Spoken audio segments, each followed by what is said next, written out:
A useless person who can't even walk has no place in our house. Haha. How can you do such a thing?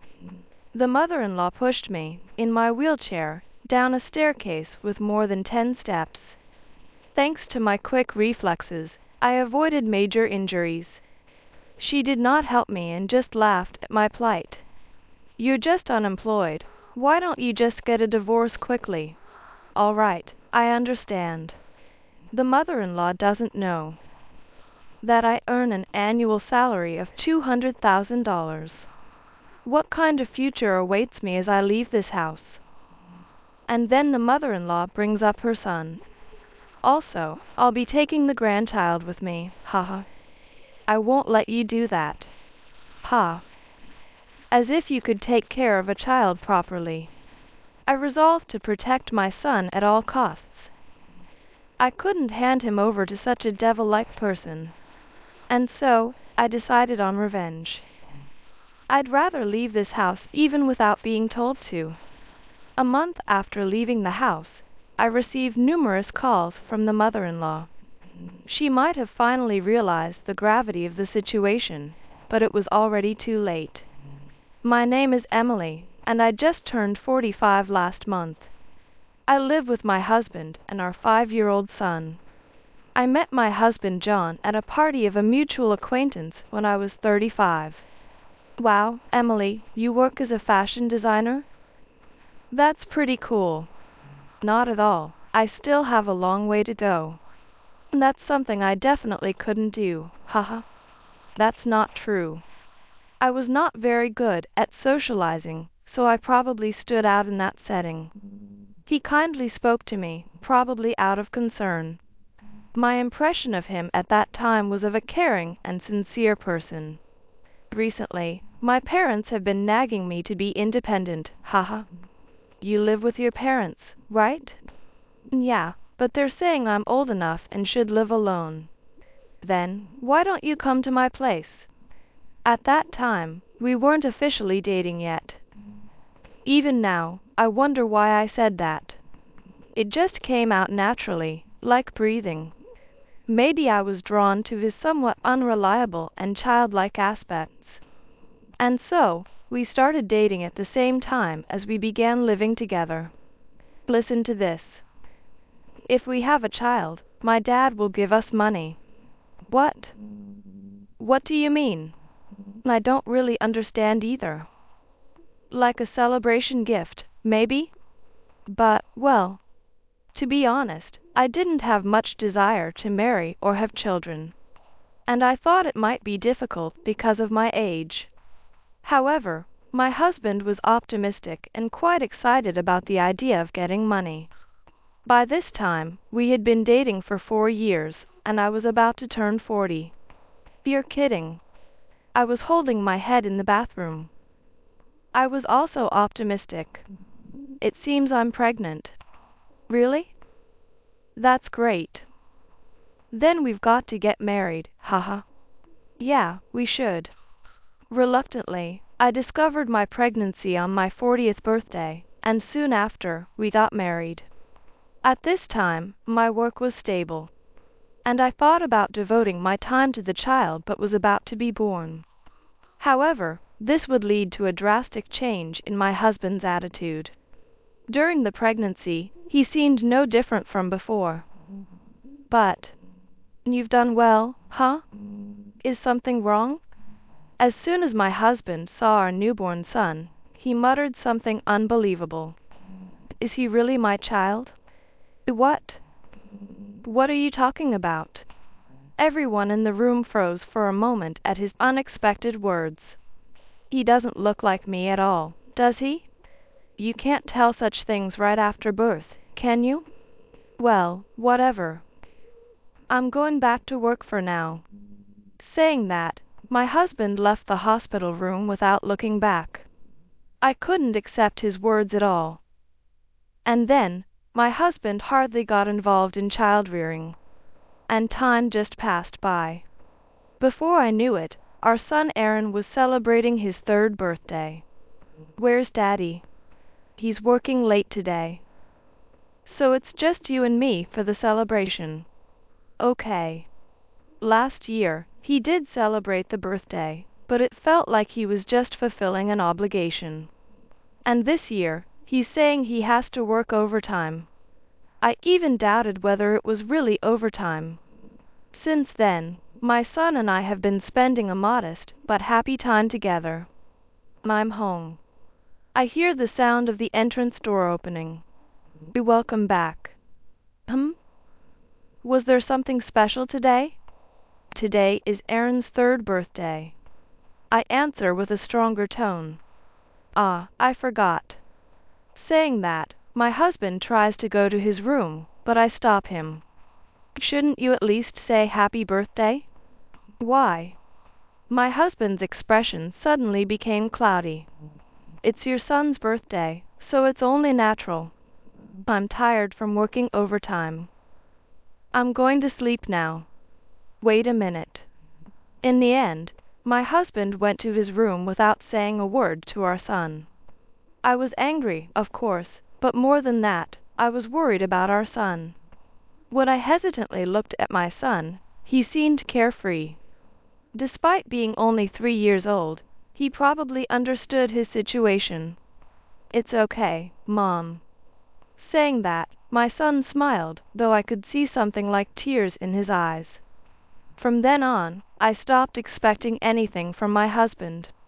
After putting my son to bed, I was slumped on the sofa alone when my husband came in with a strangely happy face. I forgot to tell you, but I got $6,000 from my dad as a congratulatory gift for the birth the other day. What? When? About 2 days ago, I think.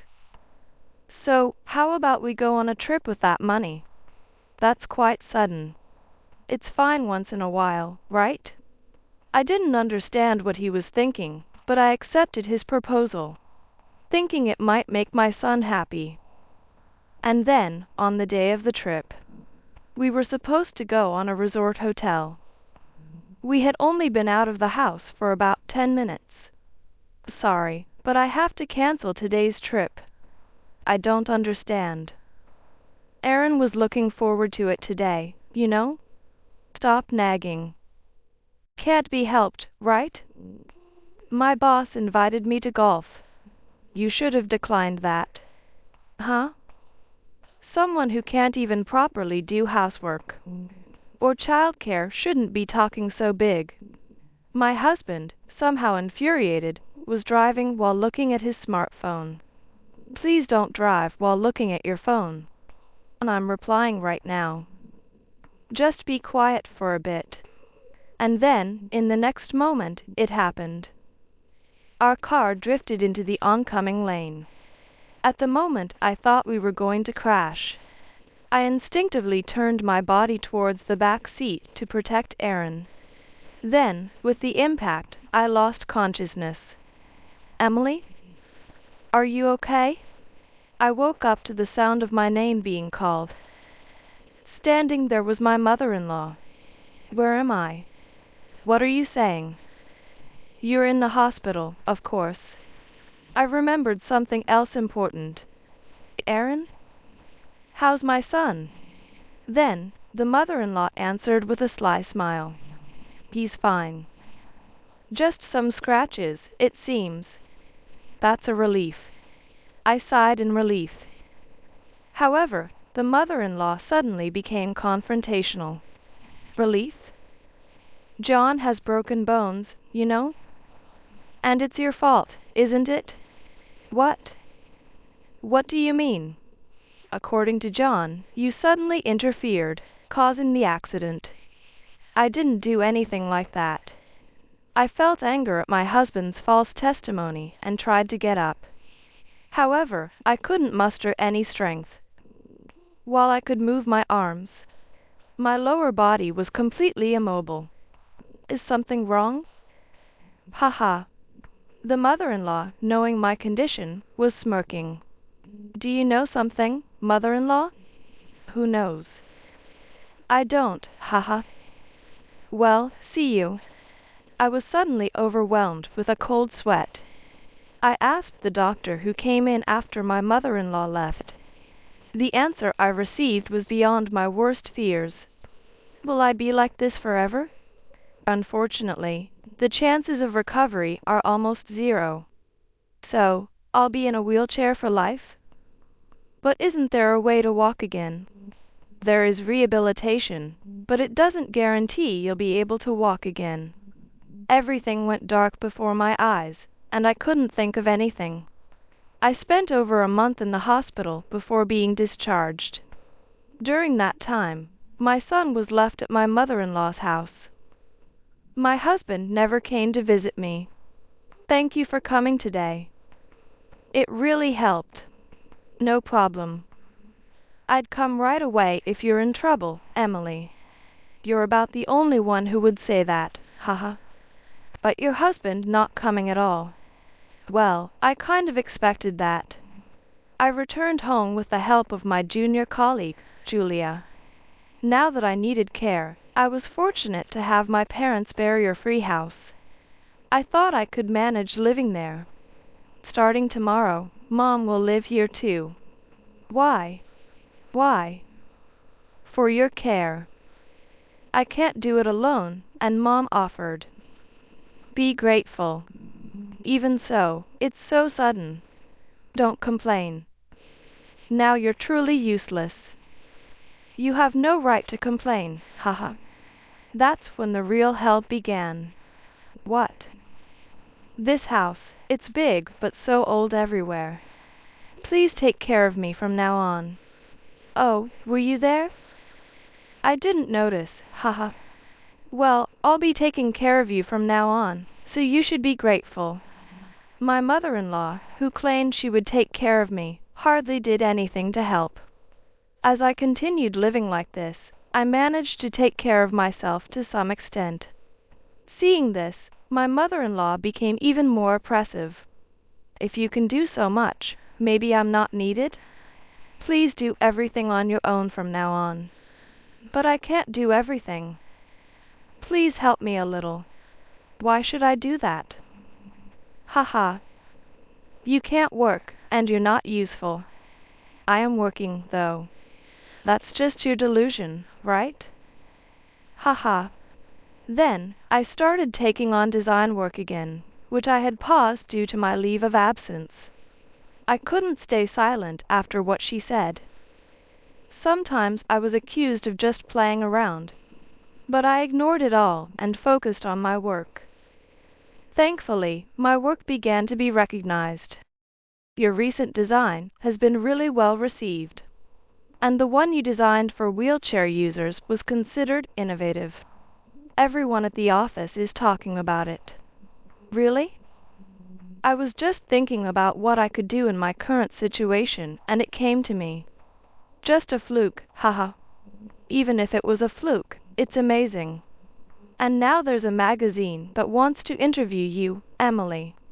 My junior colleague, Julia, seemed even more excited than me. It felt good to have my work appreciated. I continued to release new designs as if inspired by a divine force. With each high rating, my income kept increasing.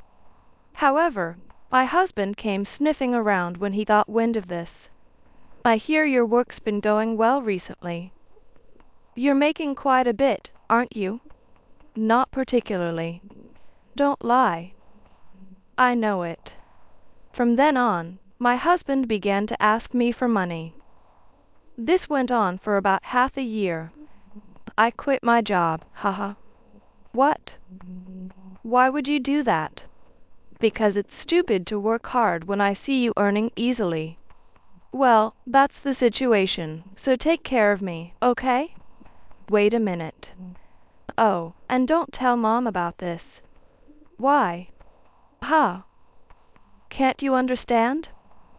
If you do, it'll ruin my standing. I didn't press any further. I was too dismayed to find any more words to say. It was absurd to do such things just for his cheap pride. It was during this time of exasperation. The weather is nice today. How about going for a walk? My mother-in-law suddenly suggested this. A walk? But I have things I need to do today. It's not anything important. Come on, let's go. She forcibly pushed my wheelchair and took me out for a walk. I had never gone for a walk with my mother-in-law before, so I had a bad feeling about it. Where are we going? A nice place. That's enough. Let's go back. That's not possible. She seemed unusually desperate. It seemed like she was heading to a park on a hill nearby in the neighborhood.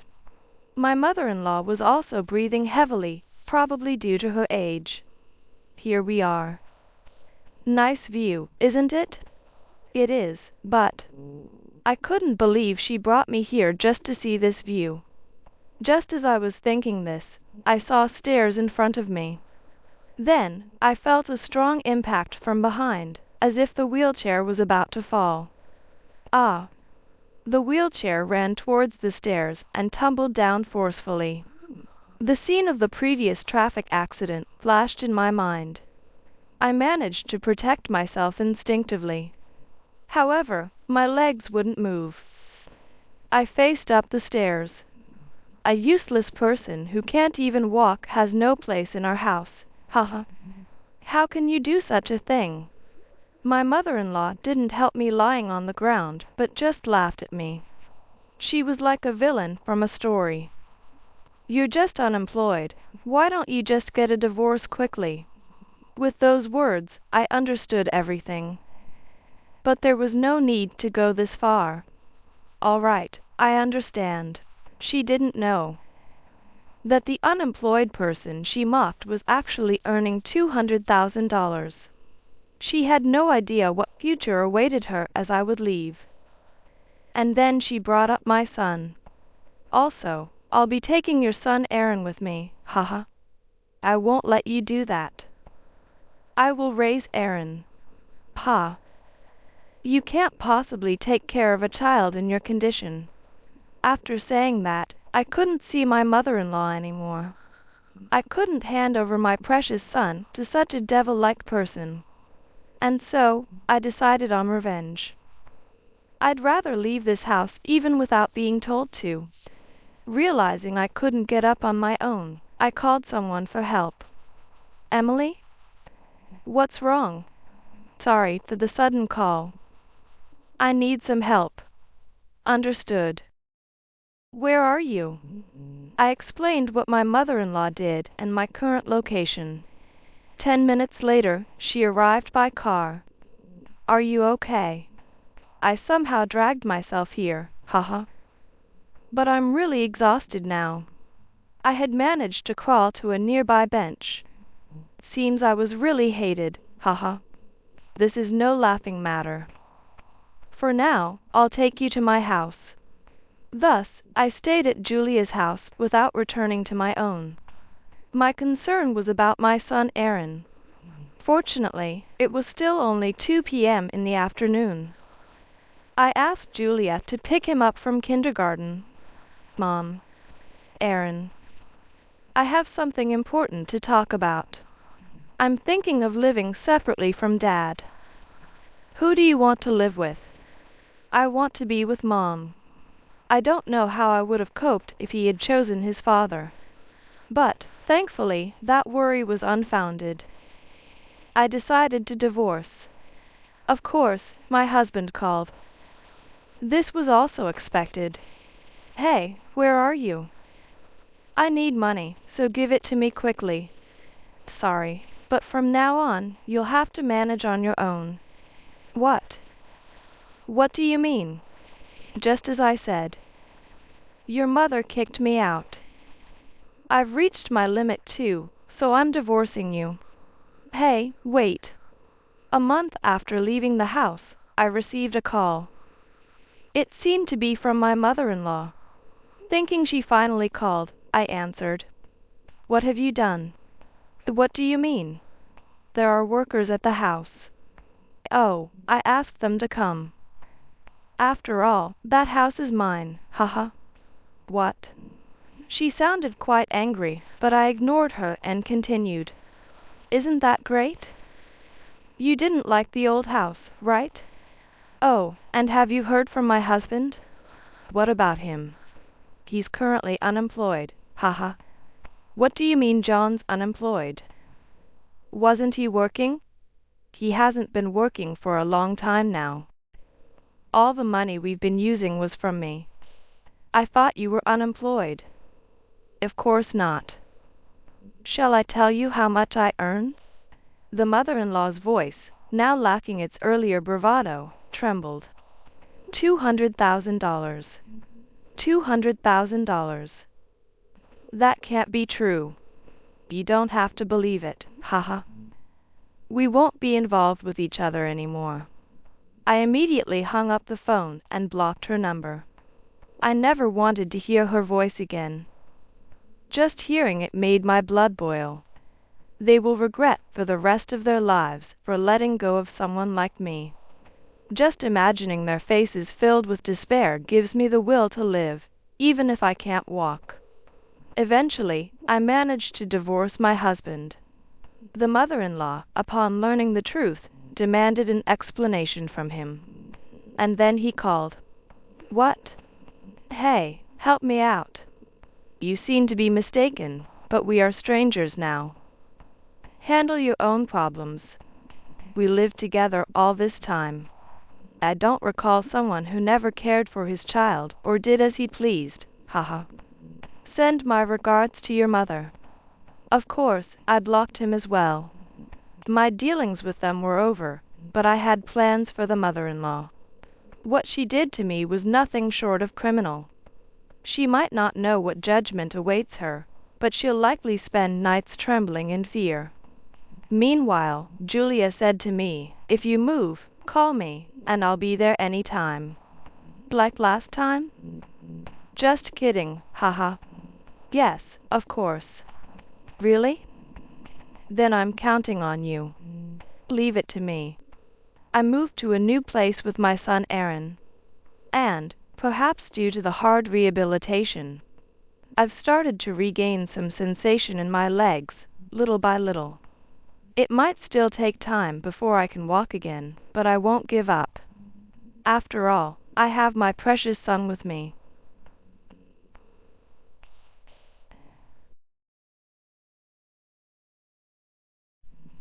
I couldn't stand up to my smoking mother-in-law.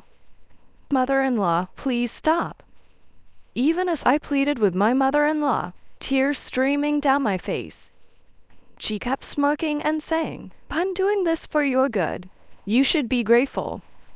She continued to pour some mysterious, foul-smelling liquid on me.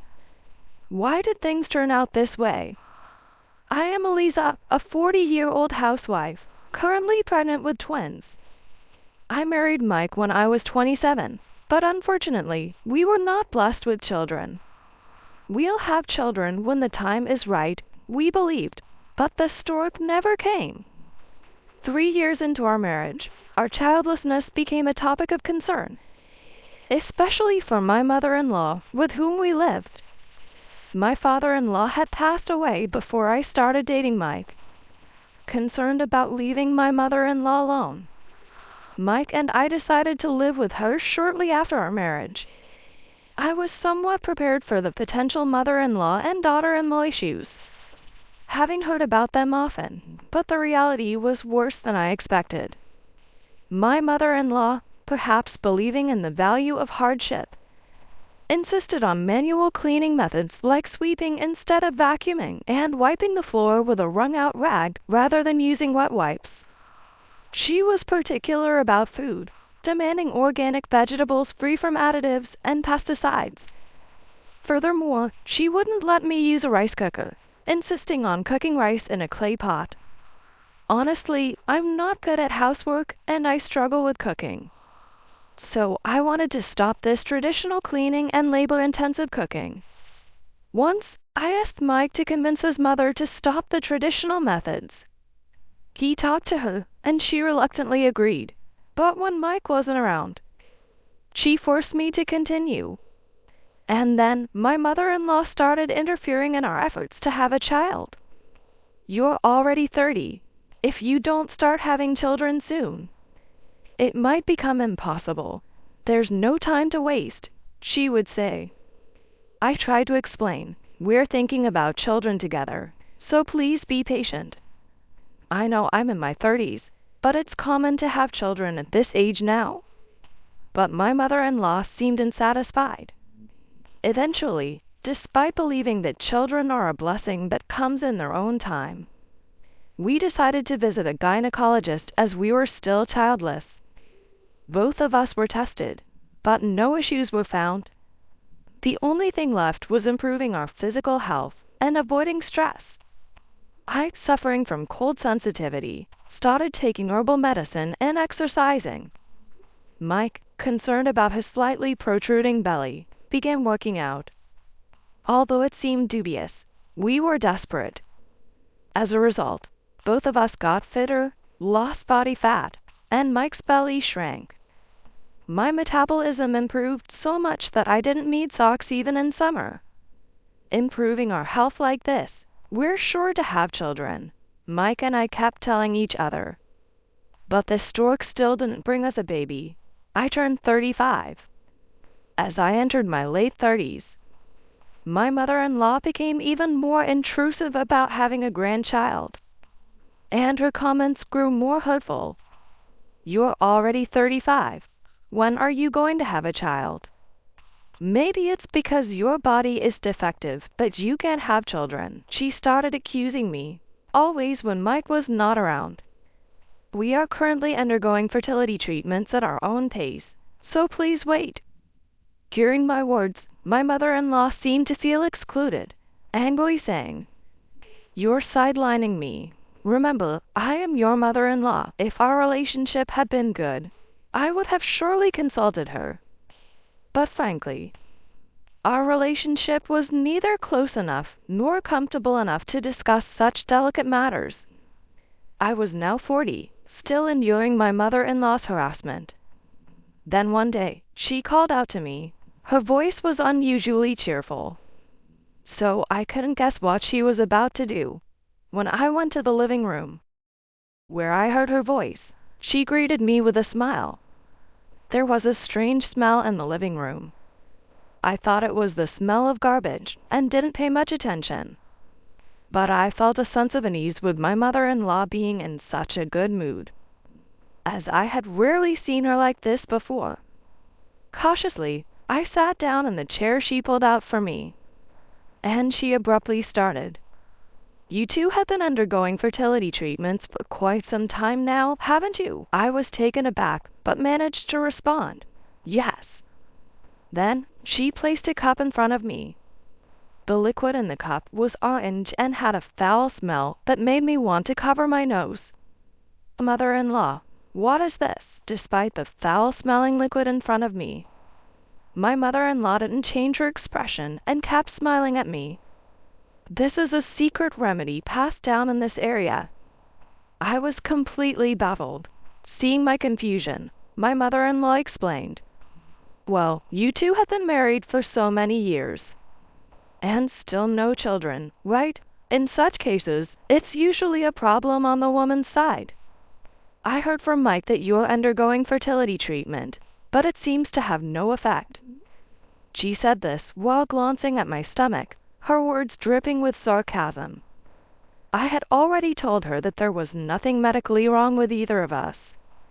Yet she blamed the infertility entirely on me. She doesn't listen to me. As I've said many times, we are discussing children as a couple, so please don't worry. I said this to my persistently annoying mother-in-law in a slightly stern tone. However, she continued to smile as before. Sensing something bad might happen, I tried to leave, but she insisted. "Oh, just try drinking this. It will surely help you conceive. This secret medicine cures everything from colds to cancer. Once you drink it, you'll be able to have children." She said this with a gleam in her eye, and it frightened me. I was terrified by this different side of her and knew I had to escape somehow. As I looked for an opportunity to flee, she kept pushing the cup with the secret remedy closer to me. "Hurry up and drink. This will fix whatever is wrong with a woman like you." She pushed the cup closer, and it was right in front of my face. the foul smell overwhelming. Please stop. I can't drink something so unknown. The smell is so bad it's giving me a headache. Despite my refusal, she kept pushing the cup towards me. At my limit, I shouted, "Stop," and knocked the cup from her hand. Due to the force, a drop of the contents splashed into my mouth. Just one drop, but my mouth was filled with an awful taste. I rushed to the kitchen and threw up. My mother-in-law, watching all this, smiled and said, "Even a little bit will have an effect." "Oh, I can't wait for the child." She then retreated to her room. That night, I told Mike everything that happened. Mike immediately went to confront her, but she wouldn't listen. A few weeks later, I found out I was pregnant with twins. We, who had undergone long fertility treatments, cried tears of joy. My mother-in-law insisted that my pregnancy was due to the secret medicine she made me drink. I believe that we were blessed with twins because of our efforts as a couple. So, I let her believe what she wanted. I was initially afraid of morning sickness during my first pregnancy, but I lived my life as before without any worries. However, trouble arose. I had been breezing through pregnancy without any issues.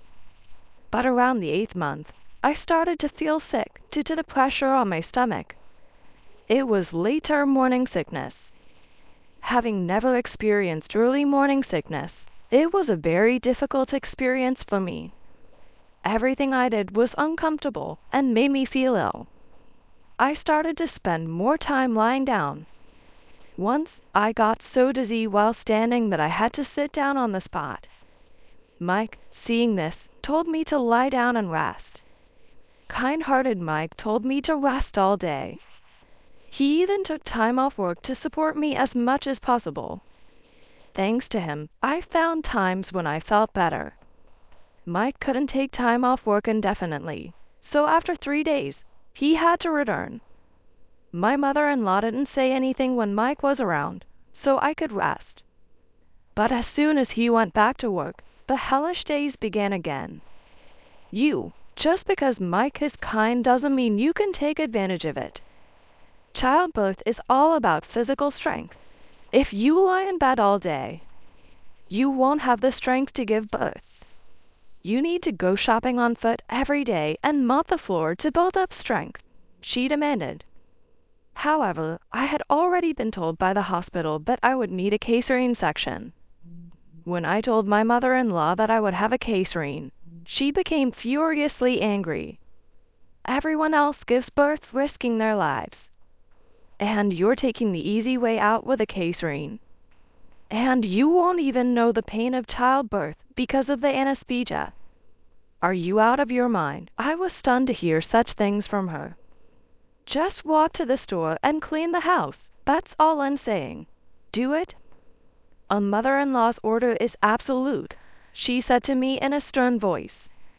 Reluctantly, I tried to do as she said, but whenever she saw me resting, she would yell at me fiercely, and sometimes even throw a broom at me. To protect my unborn children, I tried to follow her commands as much as possible, but it was tough. When my mother-in-law wasn't watching, I would secretly rest. When she was around, I struggled through the tasks she demanded. Eventually, my body reached its limit. I couldn't get out of bed in the morning. Concerned, Mike took time off work again. And I spent several days in bed, thanks to Mike taking care of me all day. I was spared from my mother-in-law's attacks. A few days later, I recovered. Mike went back to work, relieved. I was about to start doing housework at my own pace when I heard a knock on the bedroom door. Responding to the knock, my mother-in-law came in. I involuntarily frowned. In her hand, she held that cup. My body tensed up without me realizing it. "How are you feeling?" She was smiling just like before. "Thanks to you, I'm feeling better." "That's good to hear." She sat down next to the bed where I was sitting. I was completely trapped. With no way out, my heart was pounding. How could I escape? As I was thinking of a way out, my mother-in-law started to speak. I'm worried about whether your body can withstand childbirth. Just because of pregnancy, you're complaining about morning sickness and feeling ill. Pregnancy isn't an illness, you know. But to be so unwell, maybe there is something wrong with your body. As she spoke, she leaned in closer to me. My internal alarm was screaming for me to escape. So, I had an idea. Maybe this secret remedy can help. After all, you got pregnant immediately after just one drop of it last time, right? If you drink this now, your health issues will surely improve. She confidently pushed the cup with the foul-smelling liquid towards me. The smell was overwhelming. This time, just the smell alone was enough to make me feel like vomiting. Perhaps due to the morning sickness. I've been wondering, what exactly is in this liquid? Trying to create an opening in the conversation, I asked her about the contents of the liquid. However, I would soon regret asking this question. Oh, this is made from animal excrement. The moment I heard her words, it felt like time had stopped. The shock of her statement was so great that I couldn't comprehend it. I froze completely, giving my mother-in-law an opportunity. She poured the liquid with animal excrement over me. My head went into panic mode from the shock and the foul smell, and I started vomiting uncontrollably. I could see my mother-in-law smiling as she left the room. I couldn't stop vomiting, and when I came to, I found myself in a hospital bed. The attending doctor assured me that there was no danger to my life or my unborn children. I had to stay in the hospital for a few days to rest. A few hours later, Mike came rushing into the room, pale-faced. I'm so glad you're safe. I had no idea your morning sickness was so severe. Hearing this, I realized my mother-in-law had told Mike that I had fainted due to severe morning sickness. I was so angry, sad, and frustrated that I burst into tears. Mike was surprised to see me crying, but I told him everything that had happened. After I finished, Mike was kneeling on the floor. I'm so sorry for what my mother did.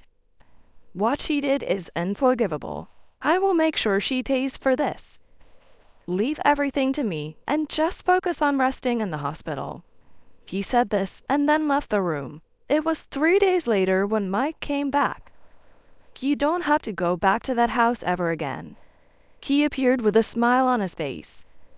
Wondering what had happened, I asked him, and he told me about his confrontation with his mother. While he was away, Mike had been dealing with the situation. One day, he prepared dinner for his mother. She seemed delighted by the prospect of a meal prepared by Mike, just the two of them. Mike watched her, smiling and in a good mood, as she enjoyed the meal he cooked. Mike didn't touch the food during the meal. His mother-in-law noticed and asked him about it. Why aren't you eating? It all looks so delicious. To which Mike replied with shocking words. How can you eat that? It's all mixed with animal excrement. Upon hearing this, his mother-in-law immediately vomited. Then it was Mike's turn. How could you make Eliza drink something so disgusting? Do you even realize what you've done? Mike, usually mild-mannered, was very angry at this point, and his mother-in-law was trembling. But that method helped you to have a child, so it's fine, right? I'm sure it will improve Eliza's health too. His mother-in-law tried to defend herself, but Mike held back. Oh, if that's the case, then you, who have eaten it all, must be immortal now. But I can't live with someone who douses my wife in something unknown. Especially someone who bullies her when I'm not around. We can't live with you anymore. We're leaving. After saying this, his mother-in-law started to babble incoherently. Leaving her behind, Mike went to a hotel and began looking for a new place for us to live. I felt guilty that my words had caused such a breakdown in the family. But Mike said, I just want to spend time with my family, smiling and happy. I was only grateful to him for that. Later, I gave birth to healthy twins. After being discharged, we started our new life in our own home. Maybe a dream home after the child care settles down, Mike said, smiling as he looked at our children. Now, busy and joyful, we both are immersed in raising our children. I am truly happy.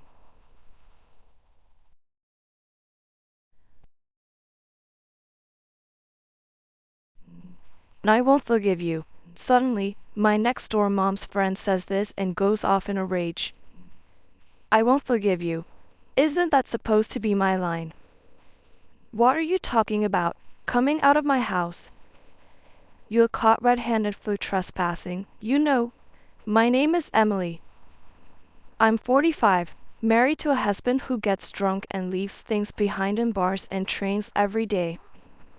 Maybe I should just sew valuables into his clothes. Just kidding. But there are things in this world scarier than forgetfulness.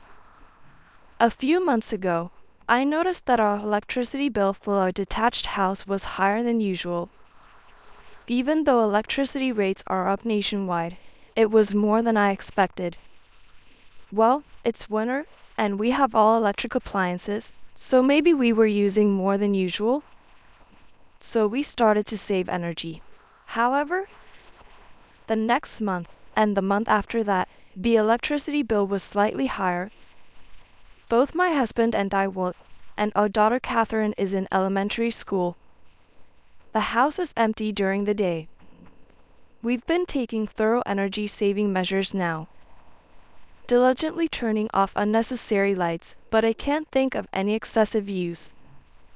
I wondered if there was some unnoticed waste and asked on internet forums, but the cause remained unknown. At a gathering of mom friends, I asked, "Has your electricity bill also gone up a lot?" Everyone responded with things like, "Yes, ours too, and maybe the hair dryer time is affecting it," which was a bit of a relief. So, everyone is struggling with this, huh? However, there was one exception. Karen, who lives next door to our house. She scoffed. It's pathetic to make such a fuss over something like an electricity bill. Karen is always like this. She blatantly tries to one-up others.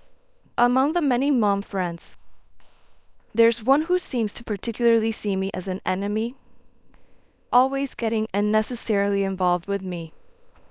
Maybe she doesn't like that our houses are next to each other, or that I, younger than her, get along well with other moms of her age. She's the daughter of some company's president. Her husband took over the family's business and is now CEO. Karen always goes out of her way to say, "I've never had to worry about money."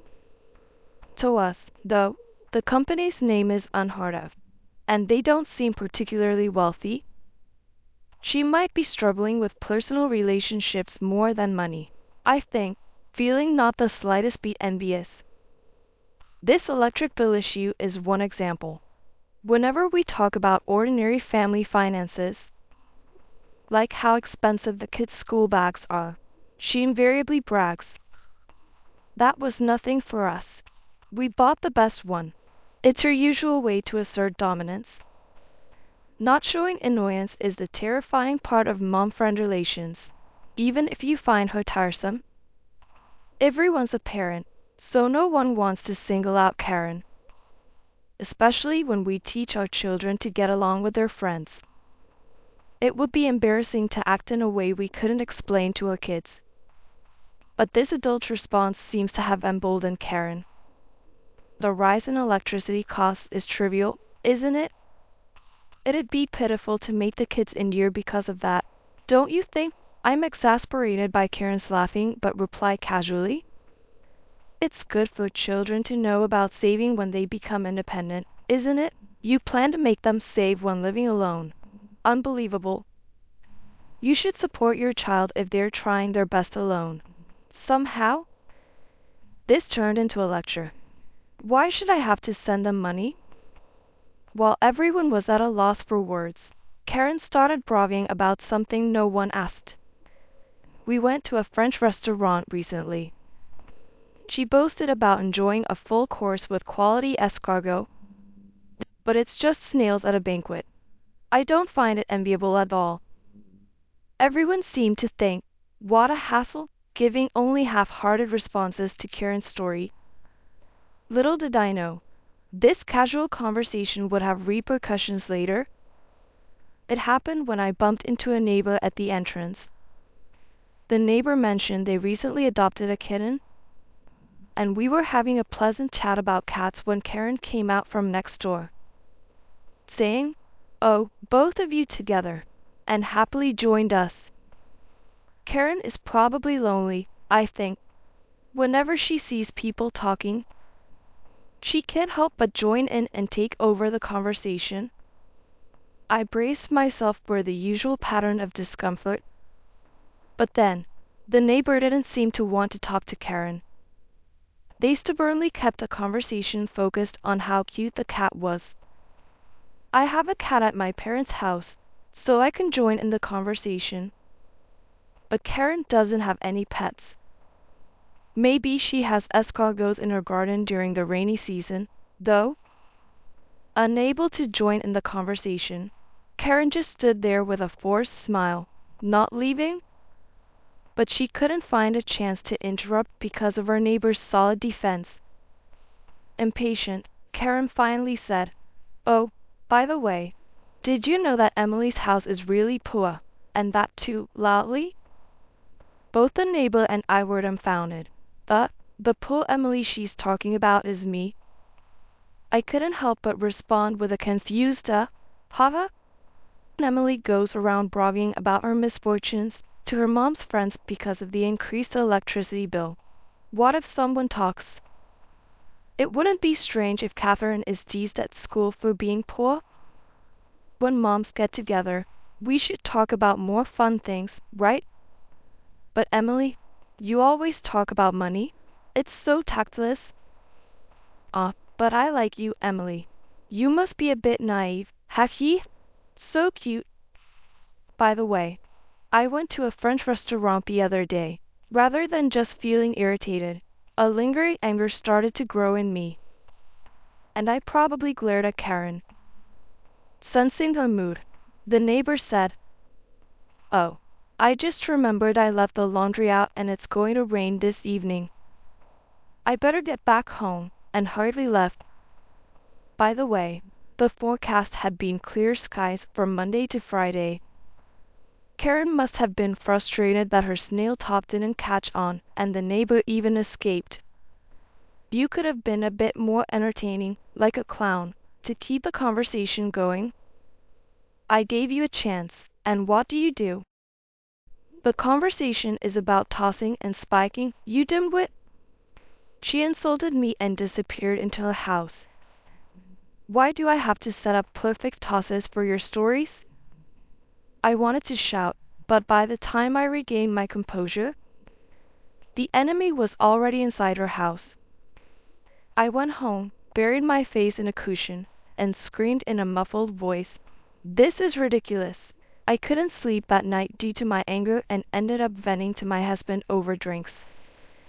Emily seemed stressed. "Good thing I got this." "What's this?" "A colleague of mine won this Ryokan stay in a raffle, but his family member got hospitalized, and it looks like they can't go. He asked if we wanted to use it." "Really? A hot spring trip? It's been so long. I'm so happy. We haven't traveled since Catherine was born. Let's spread our wings for a change." Yeah. While feeling grateful for my husband's thoughtfulness and the unexpected trip voucher, I looked forward to the travel days. Even when I encountered Karen at the entrance from time to time, the anticipation of the trip made me feel a bit more tolerant than usual. Catherine was also excited about her first trip, and the whole family was preoccupied with travel plans. However, there was one concern. Despite our efforts to save, this month's electricity bill was even higher than before. It was an alarming spike. It felt unnerving. I thought of turning off the breaker while we were away on a trip and then contacting the power company later. Comparing it with the usual state might reveal something. With that in mind, I turned off the breaker and left for a 2-night, 3-day hot spring trip with my family. We relished the local seafood, took lots of photos of our child having fun, and enjoyed peaceful moments with my husband for the first time in a while. We returned from the trip completely satisfied. The moment I parked the car and was about to unlock the front door, it strangely opened from the inside. Startled, I instinctively shielded my child. "I won't forgive you. Where have you been?" Karen, for some reason, came out from inside our house. My husband and I were too shocked to comprehend the situation. "Were you house sitting?" my daughter asked Karen. "My dear, an uninvited neighbor isn't house sitting." Why are you in our house?" I also asked Karen. "You should have told me if you were going out. This wouldn't have happened if I had known." Karen snapped back angrily. "No, we didn't give you permission to enter our house, and how did you even?" I paused mid-sentence as I suddenly remembered something. "Did you make a duplicate key with the one my daughter dropped recently?" Karen's face suddenly showed realization as she became calm. "It goes back to last year when my daughter lost our house key. We couldn't find it anywhere in the house, and I thought she might have dropped it on the way home. When we went to look, we found the key at our front door. At that time, we were relieved to find it within our property and didn't suspect anything unusual." "That's right. You have a duplicate of our key, don't you, Karen?" Pressed further by me, Karen started to tremble slightly. She uttered some gibberish that seemed like she was trying to say no, but her panic was a clear giveaway. "Hand over the key. If you don't, I'll forcibly search you. I'm the daughter of a CEO. Do you know what will happen if you do that?" Karen retorted defiantly. "Well, it's not like your husband is the CEO. And being a CEO's daughter doesn't exempt you from the law. If you made a duplicate key and entered, it's you and your family's company that should be worried about what happens next." Faced with my blunt logic, Karen fell silent and had no comeback. Yet, she refused to hand over the key. With no other choice, I forcefully took her to the Japanese-style room and, as declared, performed a body search. A key, identical to ours, emerged from her pants pocket. I handed it to my husband to test it outside, and the key worked. It was undoubtedly a duplicate of our house key. "Karen, why did you do this? How long have you been doing it?" "I just happened to see Catherine drop the key. It was a whim. I've never lived in a poor person's house, so I wanted to see what it was like." What? What an inconvenient curiosity. To make matters worse, Karen started saying, "I thought observing the life of a poor commoner would help me liven up conversations with others. I had a hunch, but she's a bundle of need for approval. She constantly posts about her luxurious lifestyle on social media, and her habit of dominating conversations probably stems from her desire to be seen. The desire to be the center of attention is one thing, but to commit illegal trespassing?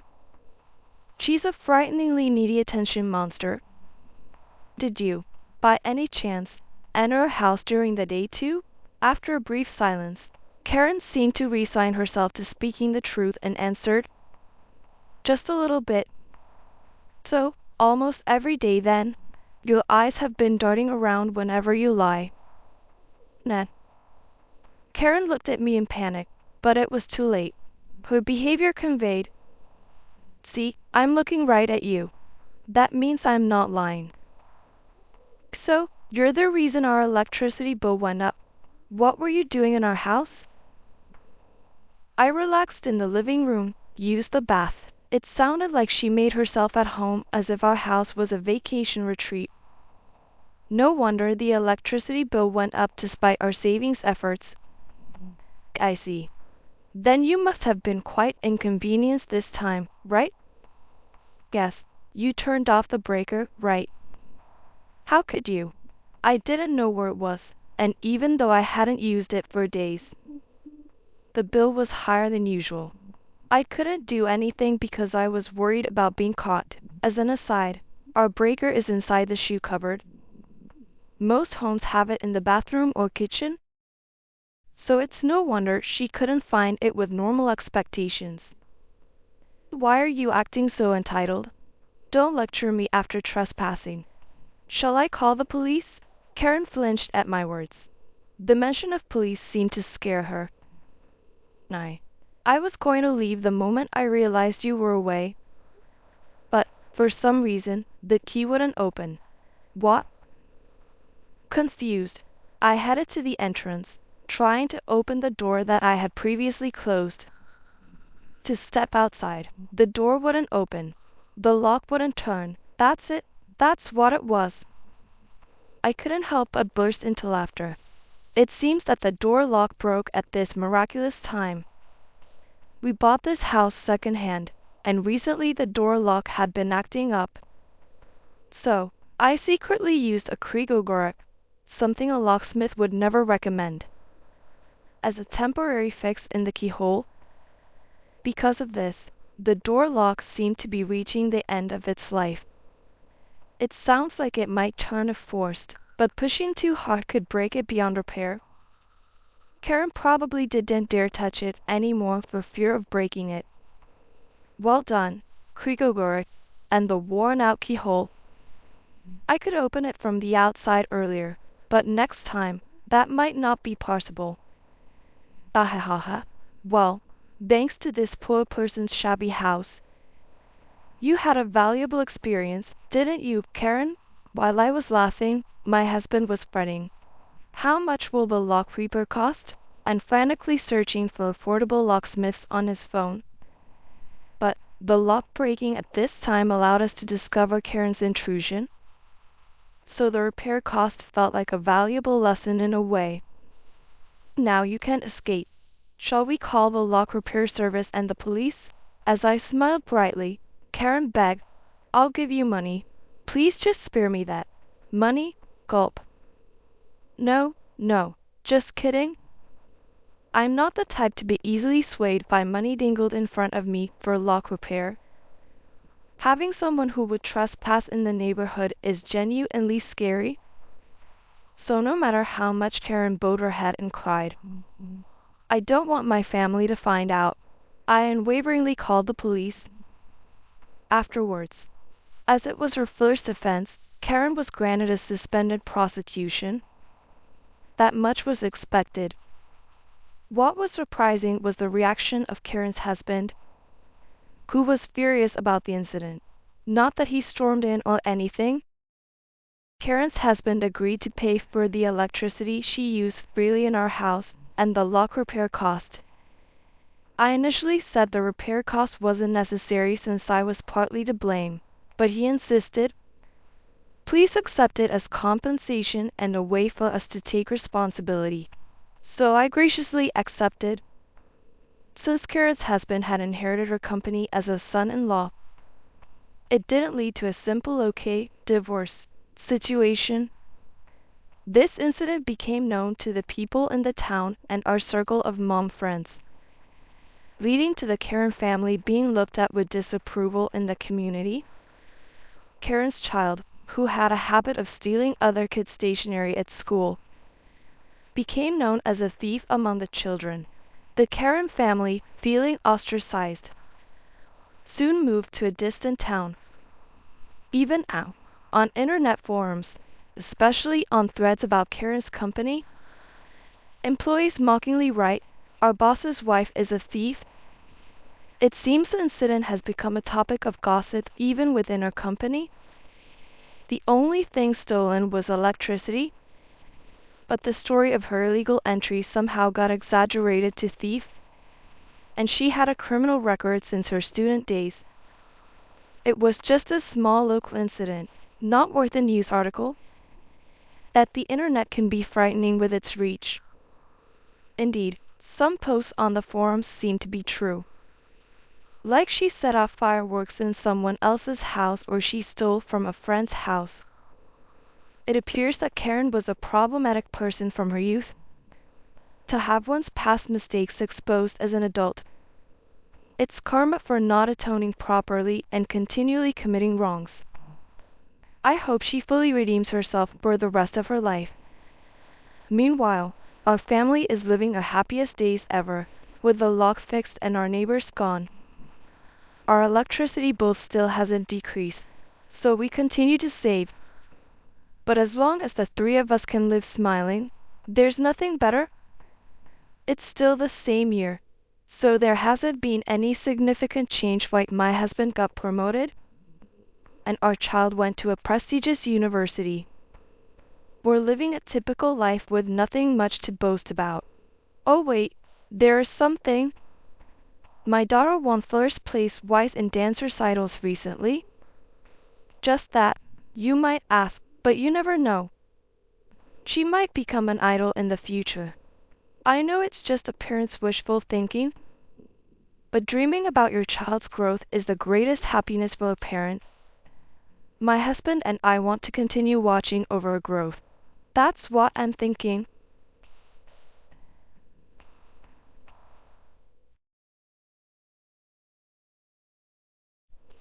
My name is Helen. I'm 66 years old. I'm currently at the ceremony hall, preparing for the funeral that will be held tonight. Tonight, I will send off my beloved eldest son to the skies. My son, Thomas, dreamed of becoming a lawyer and studied hard while always being kind with a smile on his face. When he was in elementary school, he went on a workplace tour to a law office and admired how they listened and consulted with people in trouble. That dream stayed with him through middle school and high school, and he went on to attend a prestigious university known for its law faculty, where he passed the national bar examination on his first attempt. 3 years after working at a law firm, he married Amanda, who worked at a cosmetics company.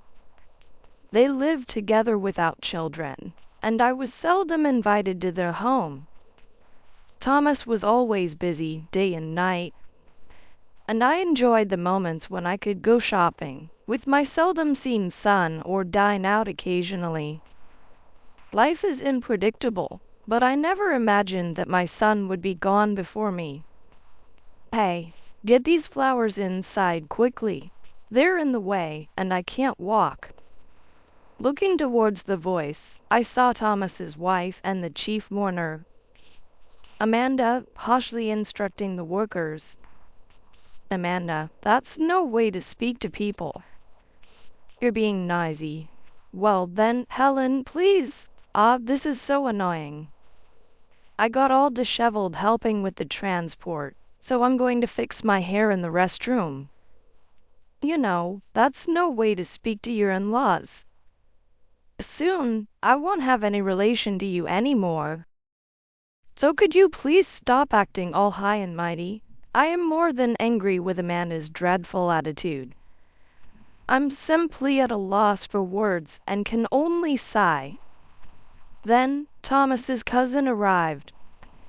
He's a 29-year-old doctor, handsome, and capable of doing just about anything. Aunt Helen, Amanda, my condolences for your loss. Is there anything I can help with? It's been a while. How have you been? Right now, we are preparing for the funeral and cleaning up. Helen is tired, so could you take over for her? Neither of us has been able to sleep since yesterday. In front of others, Amanda plays the kind and considerate wife. But this is just a matter of enduring a few more days. Once my son is safely sent off, there will be no need to have any relationship with this daughter-in-law. I secretly took out the bear keychain that I had kept in my breast pocket, which my son had cherished since he was little, and gazed at it intently. He desperately wanted this keychain that had his birthday engraved on it when he was in elementary school, and I bought it for him. He believed that having it would bring good luck, and I knew he carried it with him without fail during exams, the bar exam, and even job interviews. I'll take this with him. While looking at the large photo of my son displayed in the hall, I muttered to myself. After that, I was busy with preparations and contacting the relevant parties. Several times, I caught Amanda secretly on the phone in the hallway. At that time, I thought she was probably notifying a friend of my son about the funeral schedule. But something seemed off. Today, it was decided that quickly. "Yes, I'm happy," she exclaimed joyfully amidst the sorrow filling the house. "Did something happen?" When I asked from behind, Amanda turned around with a face as if she had seen a ghost and said, "You startled me, Helen."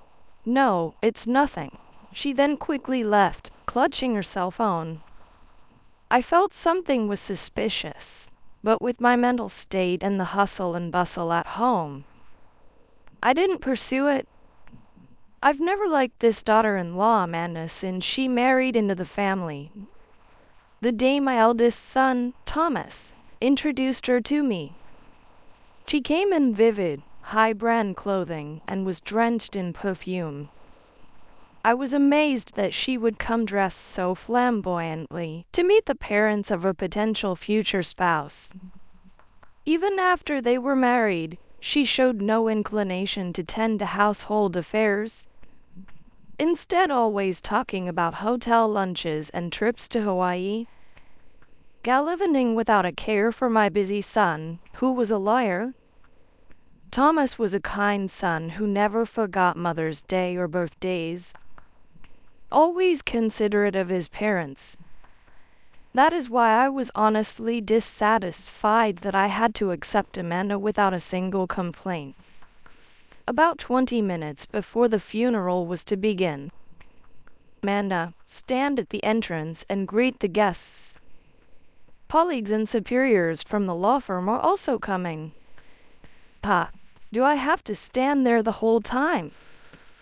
It's so bothersome, and my feet are going to hurt because of these heels. What are you talking about? You are the chief mourner. If you want to be the chief mourner, Helen, please feel free to take over for me.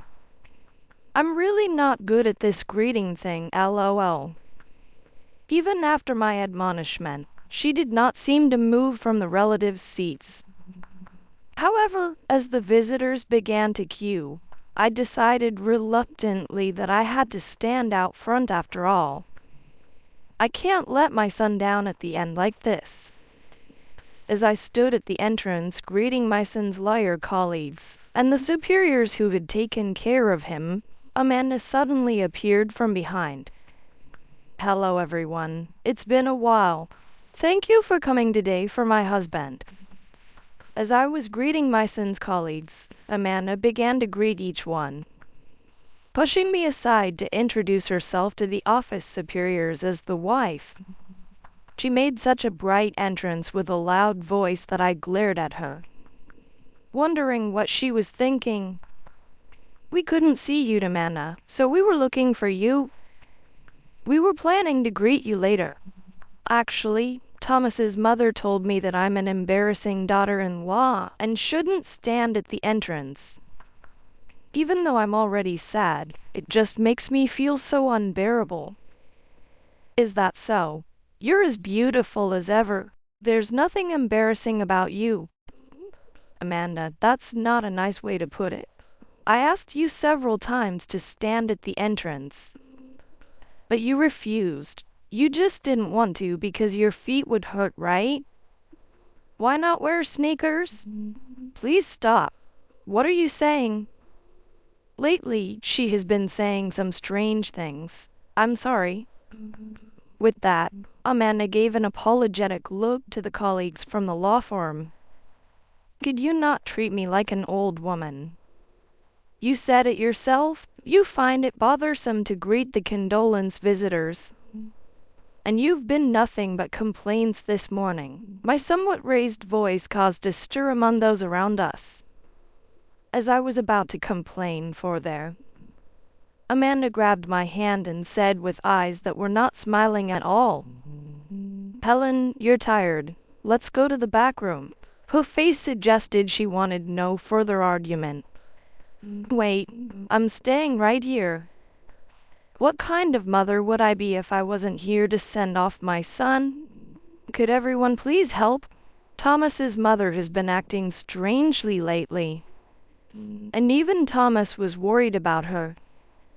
It's not good for her to get excited, so perhaps it's better if she stays in the back room. Leave the funeral to me." I could see the concern among the condolence visitors. Clearly, I was being made out to be the distraught mother. "Are you all right? She's always so nice to me. I really look up to her like my own mother and rely on her. We even go out together. That's a truly good mother-daughter relationship. Helen, hold on to me. Let's go over there. Please don't overdo it." I thought to myself that we hardly ever go out together except when there's some business matter. But I held my tongue. "All right, I'll sit over there." As I pretended to be calm and started to return to my seat, someone said, "You dropped something." Turning around, one of the colleagues had Thomas's treasured keychain. "What is this?" "A dirty old bear keychain." "Oh no, Helen, you're holding on to something like that. I understand you can't throw away old things, but I'll get you a better one as a present next time," Amanda said.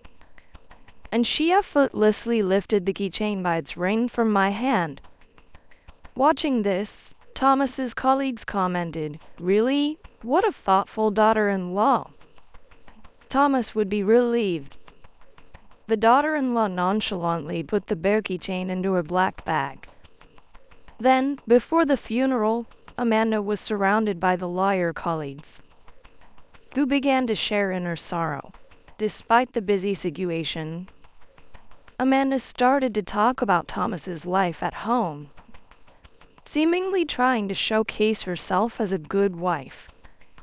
I wonder if there are any memories to talk about between a son who comes home late due to his busy work and the daughter-in-law who spends her days doing what she likes and goes to bed early under the pretext of beauty. The sight of her whispering with my son's colleagues while occasionally glancing my way easily led me to imagine that she was spreading unfavorable rumors about me. I hated being there, and more than anything, I was infuriated by my daughter-in-law's lack of compassion towards my son, which gave me a headache. I had witnessed many times the difference between the attitude that Amanda shows only to me and the one she shows to others. But today was a special day to see off my son. I didn't want to fight in front of my son today, but I couldn't just stay silent either. "Don't you know what this keychain is?" How could I possibly know? Wasn't this keychain attached to the key of Thomas's home? Now that you mention it, it might have been. It's really dirty. Not knowing the keychain that her husband, who had lived with her for so many years, had, not only because of Amanda's changing attitudes, but also because it was a significant day to send off my son, I was so sad that I held the keychain tightly and cried. And then the funeral was about to begin. A woman quickly exited the quiet hall. It was Amanda. While dabbing my tears with a handkerchief, I was startled to see Amanda heading outside. I thought she might be feeling ill, but then I saw that she was firmly gripping her cell phone in her hand. I secretly told my niece, who had attended the funeral, that Amanda seemed to be in bad health and asked her to go check on her. My niece nodded and left the hall.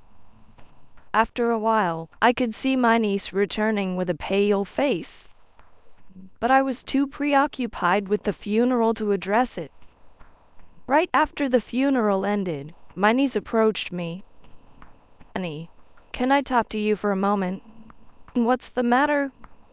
When taken to the family waiting room by my niece, she said, "Andy, I was shocked, but it seems like Amanda has sold the house she was living in with Thomas." "What do you mean?" "When I went outside earlier after you asked me to check, I overheard Amanda on the phone. She was definitely talking to a real estate agent." "Why do you think that?" "She was saying things like, 'Has it been decided?' That was quick." "How much will it be roughly? Can it exceed $500,000? And then, it's only 5 years old and it's new, so I want at least $600,000. I've got permission from the family." Everything went dark before my eyes. It was unthinkable to sell the house they lived in together, without even sending Thomas off properly. "What does this mean?" "I always thought she was a rude daughter-in-law. But who could have imagined she would sell the house even before the funeral had ended?" My head was spinning with rage. I immediately went to Amanda and asked, "Hey, I heard that you're trying to sell the house. Is that true?" Unable to contain myself, whether I wanted to cry or be angry, I confronted Amanda. For a moment, Amanda's eyes widened, but then she regained her composure, perhaps concerned about the reaction of those around her. "Helen, I don't know what you're talking about. Maybe there's been some misunderstanding." "Misunderstanding? Not at all. You were putting in a request to sell the house where you lived with Thomas to a real estate agent. I also know that you slipped out during the funeral to take that call." Thomas's colleagues who were talking with Amanda couldn't hide their surprise. However, I continued without concern for them. "After all you've done so far, what is this treatment to me?" "What do you mean by treatment, Helen?" "That house is mine and Thomas's, so it's my prerogative what to do with it, right? Even so, don't you think it's strange to be on the phone with a real estate agent during the funeral?" "I don't think it's strange. After all, it was a very important call about whether it could be sold or not, wasn't it?" "Don't worry, it won't sell." "Unfortunately, it seems like it's going to sell. I just got a call that it could be sold for $600,000.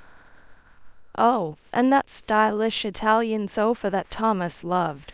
I'm planning to sell that too. The appraisal is already done." I was so full of things I wanted to say that no words came out. For the first time, I felt overwhelmed, not knowing where to start with my objections. "Excuse me for interrupting. Amanda, are you really planning to sell your house?" One of the colleagues couldn't stand it anymore and interjected into the conversation. "Yes, I am. I went ahead and sold it." With that, Amanda stuck out her tongue and made a peace sign with both hands while giggling. Even Thomas's colleagues lost their words in surprise, falling silent. "You went ahead. During your son's funeral, you're trying to get your hands on the money by selling the house you lived in. How can you be so rotten? I've said it several times, but that house is mine. Besides, Helen, the value of a house decreases as it gets older.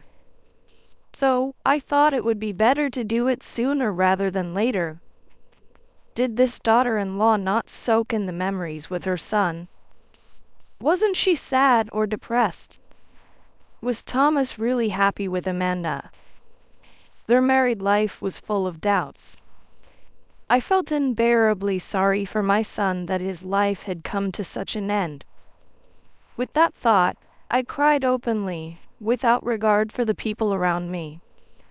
When Thomas's colleagues asked if I was okay and patted my back, the tension I had been holding back seemed to snap, and I sat down and cried even more like a child. But wait a minute. There's something that's been bothering me. Is the house actually in your name? Of course, it is. It was supposed to be in joint names with Thomas. When we got married, I asked him to build a house and to have it in joint names. No, we all went out for drinks before, and Thomas was giving advice to a junior who was buying a new house. He said that it's better not to have a joint name.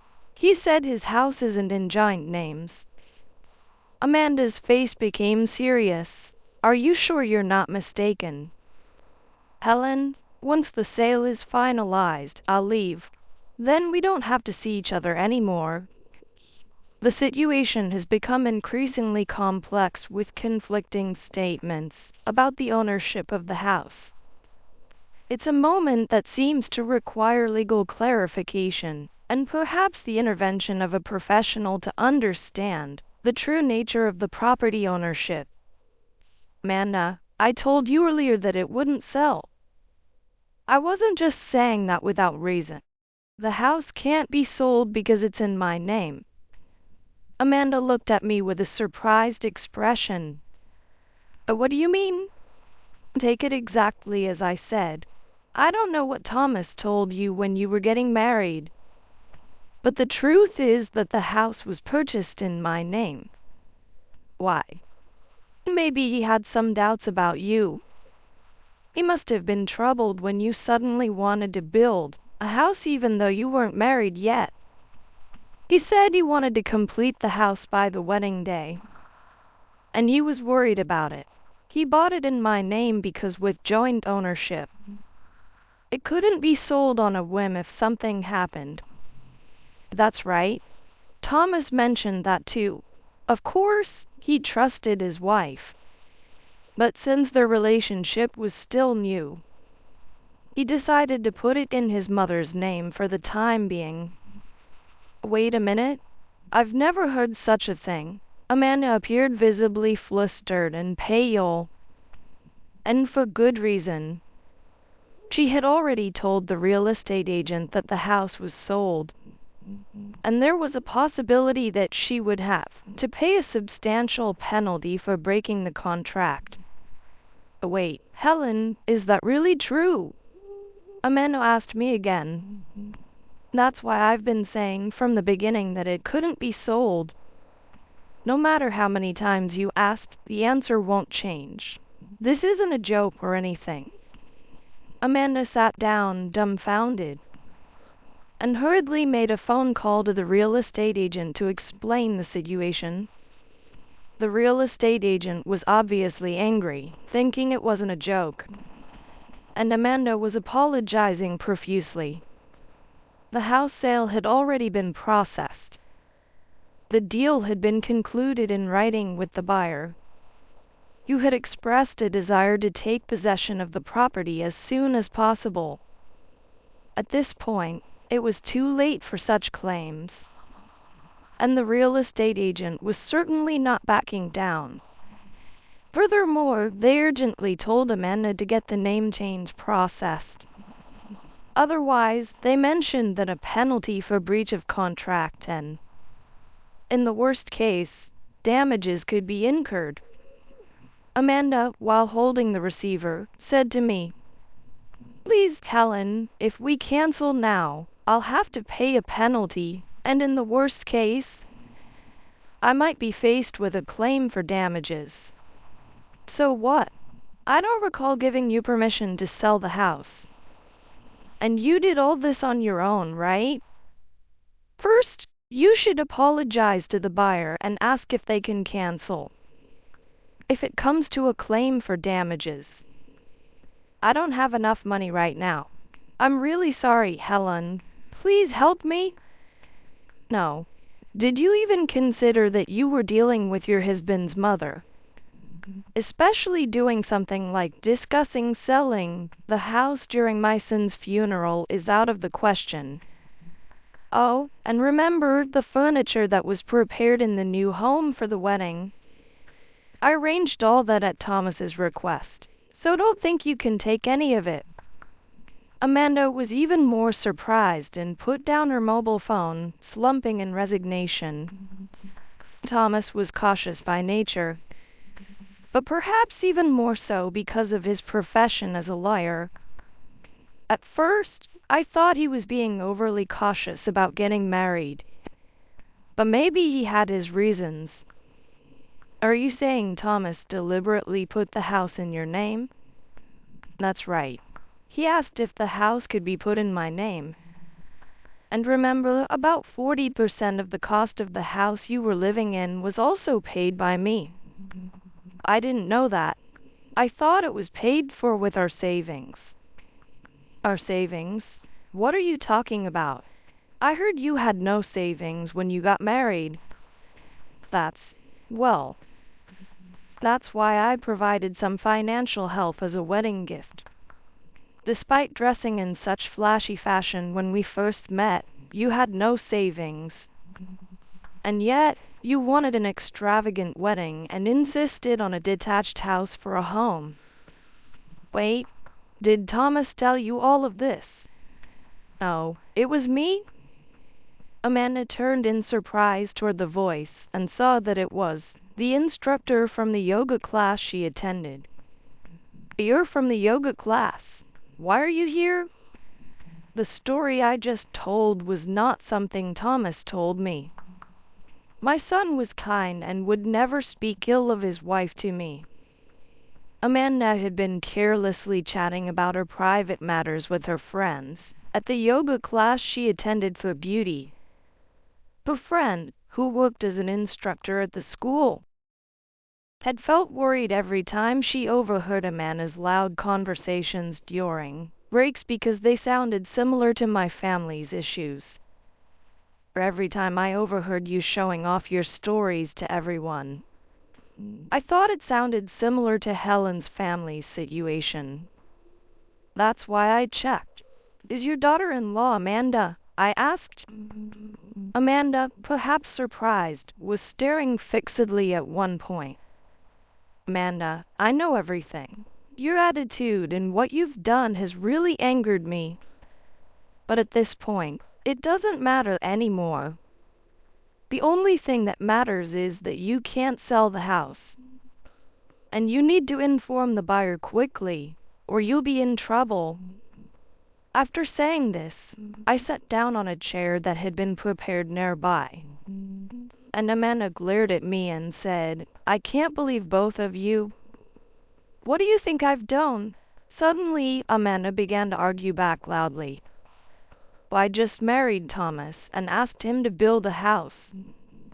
That's all. What's wrong with selling it? And I didn't ask for the furniture. If I knew you were buying it, I wouldn't have asked for it. What are you saying now? It means it has nothing to do with me. It's something you did on your own. Why should I be blamed for that?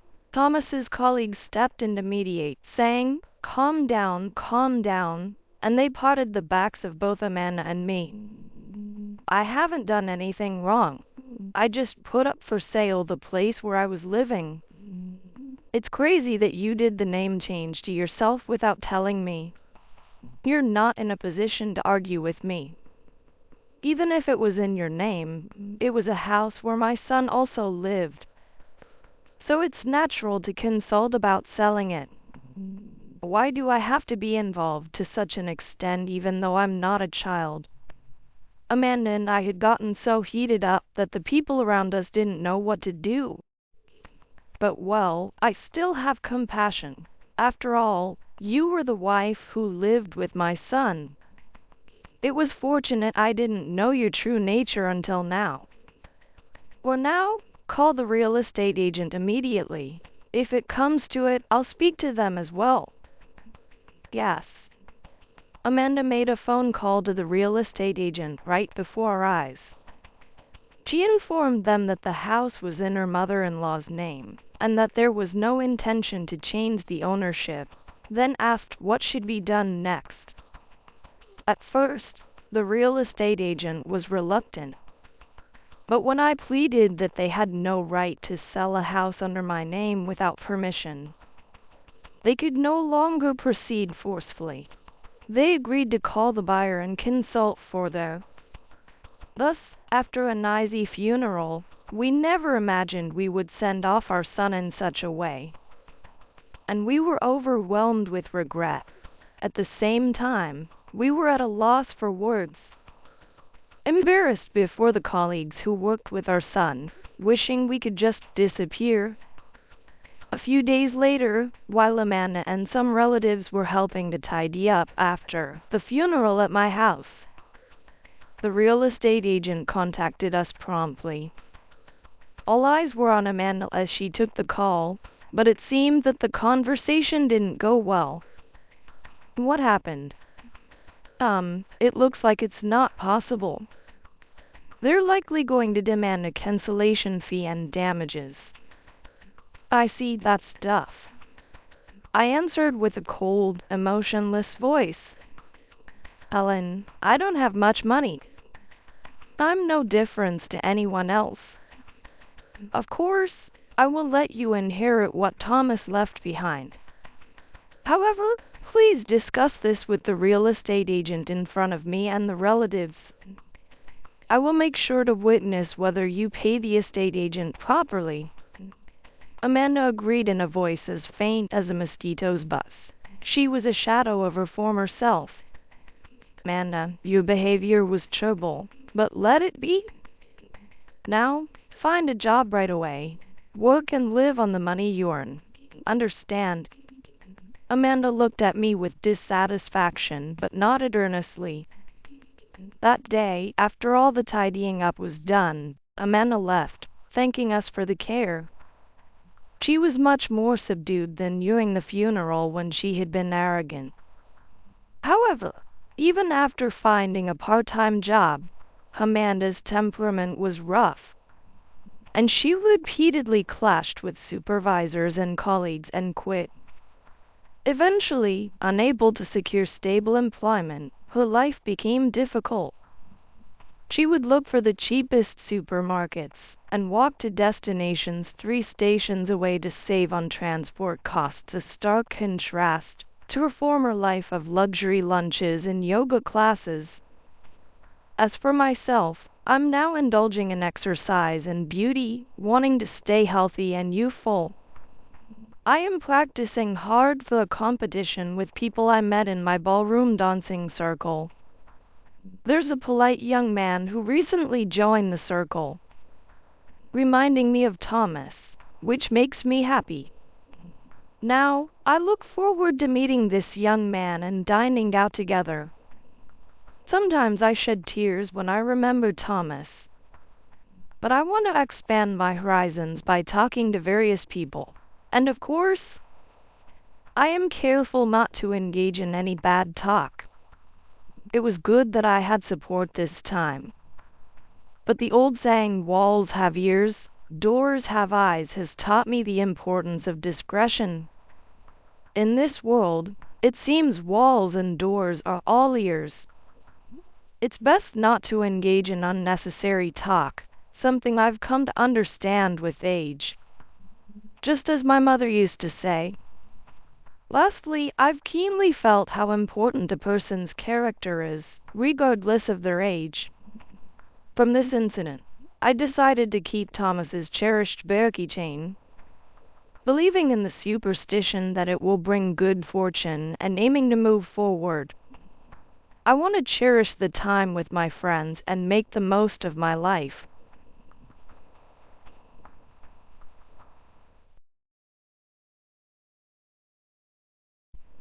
The mother-in-law said, "The labor pains have started, and it usually takes about 10 hours.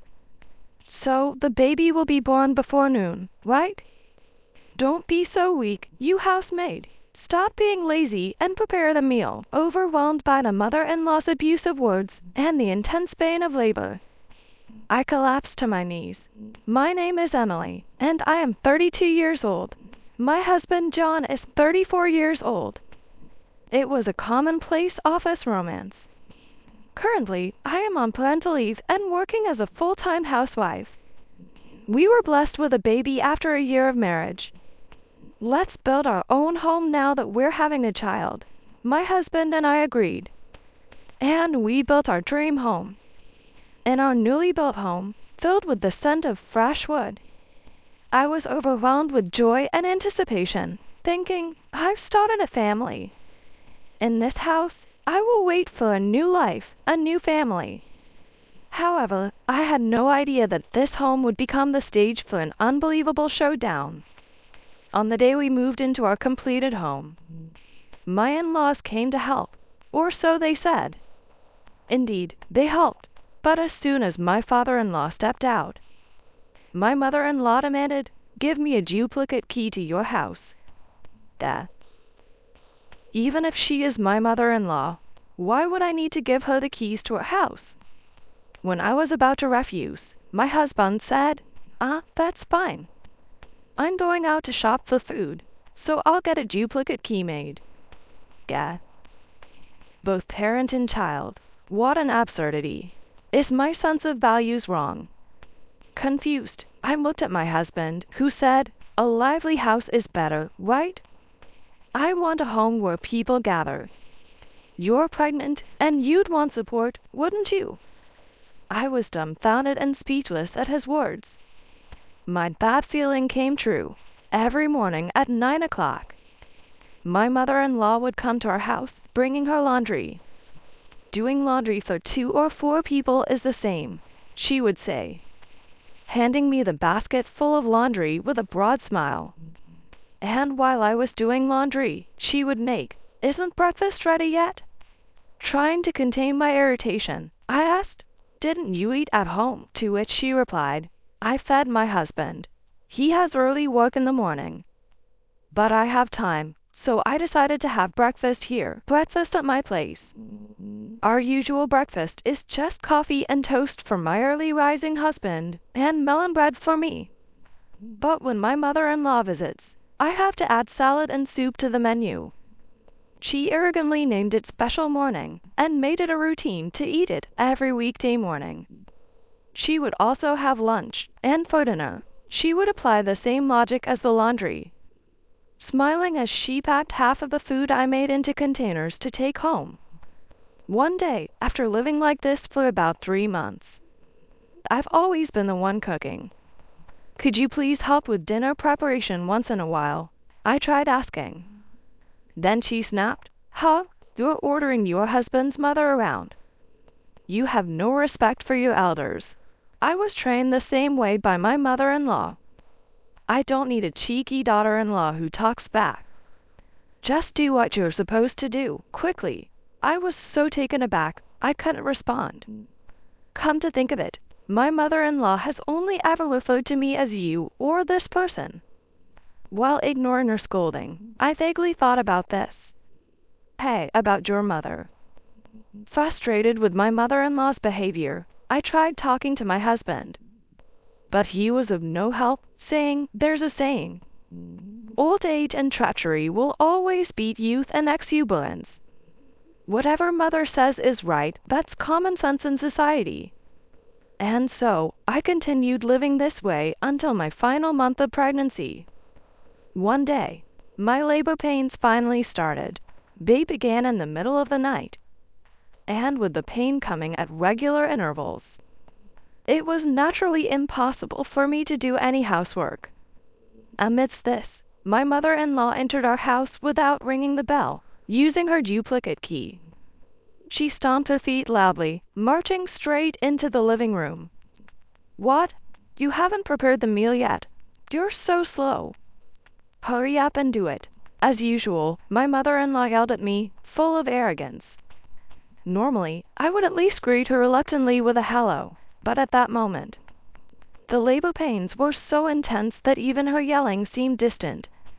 My sweat dripped onto the floor. "Sorry, I need to go to the hospital. I'm having labor pains." My voice was intermittent, matching the waves of pain. Labor pains usually last about 10 hours before the baby is born.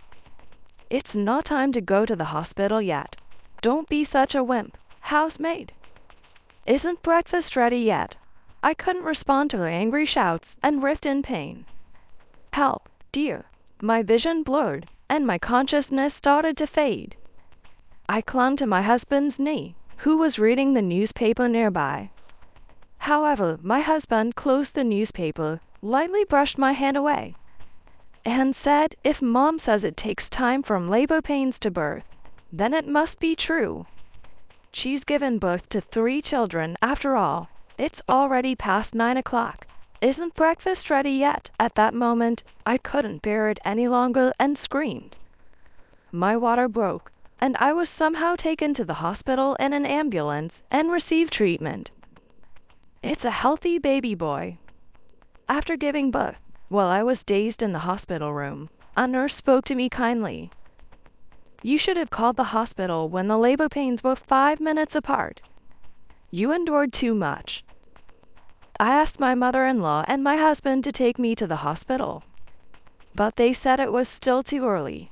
As I explained the situation, the nurse sighed and asked worriedly, "Hey, can you go back to that mother-in-law's house and raise your child well?" True to the nurse's words, even after giving birth, I would still be called you and this person and treated like a housemaid. Holding my newborn, I wondered if I could manage. My anxiety must have shown on my face. The nurse comforted me, saying, "You're becoming a mother now. Protecting yourself means protecting your child. Take care of yourself for your child's sake." For my child, I must take care of myself. That's right. I made up my mind. The nurse patted my back with a smile. Without peace of mind for the mother, you can't properly handle breastfeeding, night crying, or even giving affection. For my child, I need to become strong. I have to be strong. While looking at my baby's hand, I clenched my trembling palm. When I returned home from the maternity hospital with my baby, there was my usual tormentor, my mother-in-law. "The housemaid is back." As soon as I entered the house, she sneered. However, my resolve was entirely different this time. I dropped my sports bag filled with hospital things onto the floor, stood up straight, took a deep breath, and then I yelled with a voice that echoed in the living room, "I am not a housemaid." My mother-in-law, who had never expected such a cry from me, shuddered and contorted her face. My husband also put down the newspaper he was reading and stared at me in shock. Old age and treachery will always beat youth and exuberance. That's laughable. You arbitrarily decided the labor would last 10 hours, and look at this hospital commotion. What's the merit of age? Just a waste of oxygen and a producer of carbon dioxide. I was surprised by my strong voice. The living room fell silent. I won't be silent anymore. I won't be submissive. To protect my child, I will protect myself as a mother. That's how I began my turnaround. The next day, my husband John went to work. We hadn't spoken since yesterday. I didn't know if he thought the housemaid treatment was wrong, or if he was just shocked by my sudden outburst, but he ate his toast quietly and left. After John left for work, I had an hour before my mother-in-law would come. During that time, I called a locksmith and had the front door lock changed. Now my mother-in-law couldn't enter with her old key. At 9 a.m., as expected, there was the sound of someone trying to open the front door with a lot of noise. The doorbell rang incessantly, followed by loud banging and my mother-in-law's voice yelling, "What's going on? Why won't you open the door? Stop this nonsense. Are you playing games?" Her voice continued. Without hesitation, I dialed 110 on my smartphone. It's an unlawful entry. Soon, a patrol car arrived in response to the silent alarm. My mother-in-law's shouting ceased, and it seemed like she was being questioned. When the police asked me what happened, I feigned ignorance. Before I knew it, they had taken my mother-in-law away. I returned to the living room, had some tea, and then breastfed my baby when he cried. The baby's skin was so soft and cute. I couldn't bear the thought of this little life being tainted by my mother-in-law. I had every right to get angry. Then, past 8 p.m., Again, there was the sound of someone trying to open the front door. The doorbell rang incessantly. The ringing was followed by a call from my husband John on my smartphone. "What's going on? I couldn't stand your mother anymore. So I changed the locks and banned her from entering," I replied calmly. "Huh? Didn't I say I wanted a home where people gather?" he blustered. I retorted, "I prefer a quiet home, a place where our family can relax. I've accommodated your wish for a year, right? Now it's time for my wish. Above all, I don't want to raise our baby in a tense environment. Wait, didn't my mom help us?" As he continued to argue, I firmly said, "It was nothing but a nuisance. Even if your mother thought she was helping, I'm the one who evaluates that. And I'll never forget how she exploited me under the guise of wisdom of age. Once my maternity leave is over, I intend to return to work. I don't mind if we don't see each other anymore. I'll even tell everyone at work that you made me work until my water broke." I ended the call definitively. Afterward, I heard the sound of a car engine. Realizing John had resigned himself to go to his parents' house, I continued to watch TV, breastfed my baby when he cried, and fell asleep holding my warm, cozy baby. As expected, the next day I received a call from my father-in-law. "I want to hear the reason for all this. Knowing your gentle nature, if you're this angry, it must mean my wife and son did something terrible, but I've only heard their side of the story." My father-in-law sounded flustered on the phone. I said, "I never want your wife, especially, to enter this house again, so I will visit you this weekend. Thinking about it, it's a 1 versus 2 battle between me, John, and his mother, but I have my baby to protect. I cannot afford to lose." I'd prepared for the weekend showdown by rehearsing potential conversations. So I went to my in-laws' house with my baby.